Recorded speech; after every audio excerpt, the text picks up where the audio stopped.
Hello बच्चों, let's see our question first. Basically इस question में दो स्टेटमेंट दे रखे, असर्शन एंड रीजन। हम बताना whether the statement are true. First start करते हैं असर्शन से। The trajectory of projectile is quadratic in Y and linear in X. कि जो ट्रैजेक्टरी ऑफ प्रोजेक्टाइल होती है वो क्वाड्रेटिक होती है वाई के टर्म में और लीनियर होती है एक्स के टर्म में। सो वहां पर रीजन बोल रहा है कि Y component of trajectory is independent of X component. जो x कंपोनेंट होता है उस पर y कंपोनेंट इंडिपेंडेंट होता है ड्यूरिंग दिस ट्रैजेक्टरी मोशन। तो चलिए देखते हैं हम इसको सोल्यूशन से। But before of rates let's talk about the key concept which we are going to use here for this question. So यहाँ पर हम सिंपली जो ट्रैजेक्टरी मोशन होती है उसकी इक्वेशन का यूज करेंगे। y is equals to x tan of theta minus में जी एक्स का square divided by 2u square cos square of theta, जहाँ पर theta with the angle of projection x, horizontal displacement y vertical displacement, g acceleration due to gravity और u initial speed होती है। अभी क्या होता है, इसको हम डायग्राम के थ्रू अंडरस्टैंड करिए थी। सो लेट सपोज कि मैंने कंसिडर कर लिया ये एक्स एक्सिस हो गया, ये हमारा वाई एक्सिस हो गया, और यहाँ से ओरिजिन से मैंने किसी पार्टिकल को इस तरीके से प्रोजेक्ट किया है with initial velocity of u at an angle of theta with respect to the horizontal. So at some instant, let's say कि इस इंस्टेंट पर उसका वर्टिकल डिस्प्लेसमेंट क्या होगा, y के इक्वल, और जो हॉरिजॉन्टल डिस्प्लेसमेंट होगा वो x के इक्वल होगा। सो यहाँ पर सबसे पहले वेक्टर फॉर्मेट में इनिशियल वेलोसिटी हम लिख सकते हैं, u vector is equals to the x component of velocity u of x i cap plus में y component of velocity u of y j cap की इक्वल।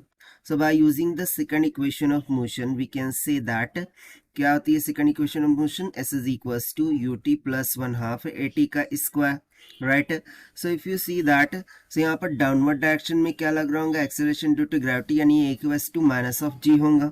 सो इसके अकॉर्डिंग हमें क्या मिल जाएगा, y is equals to u y of t minus का 1/2 g t का square, ठीक है। और सिमिलरली x के डायरेक्शन में x इज इक्वल्स टू क्या हो जाएगा, यू एक्स ऑफ टी। क्यों? क्योंकि हॉरिजॉन्टल डायरेक्शन में एक्सेलरेशन जो होता है that is a of x is nothing but is equals to 0 हो जाता है। सो इन दोनों इक्वेशन का यदि यूज करें, सो t का वैल्यू इक्वल्स टू आ जाएगा x divided by u of x। इसको हम इक्वेशन में सब्स्टिट्यूट कर देते हैं y वाली।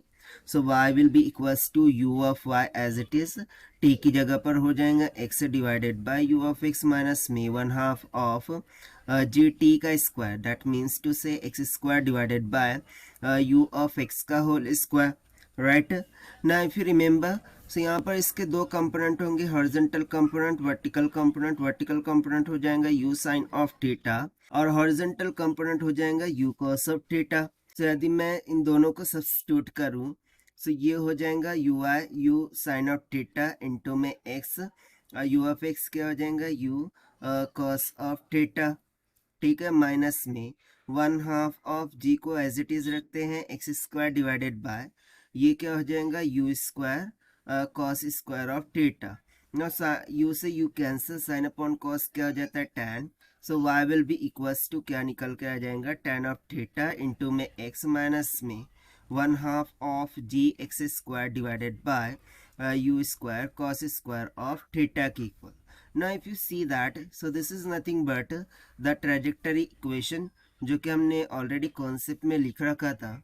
सो इस इक्वेशन से हमें क्या पता चलता है कि जो y है वो कैसा है, लीनियर है, बट x यहाँ पर क्या है, क्वाड्रेटिक है, क्योंकि g x square divided by u square cos square of theta इस तरीके से टर्म आ रहे हैं।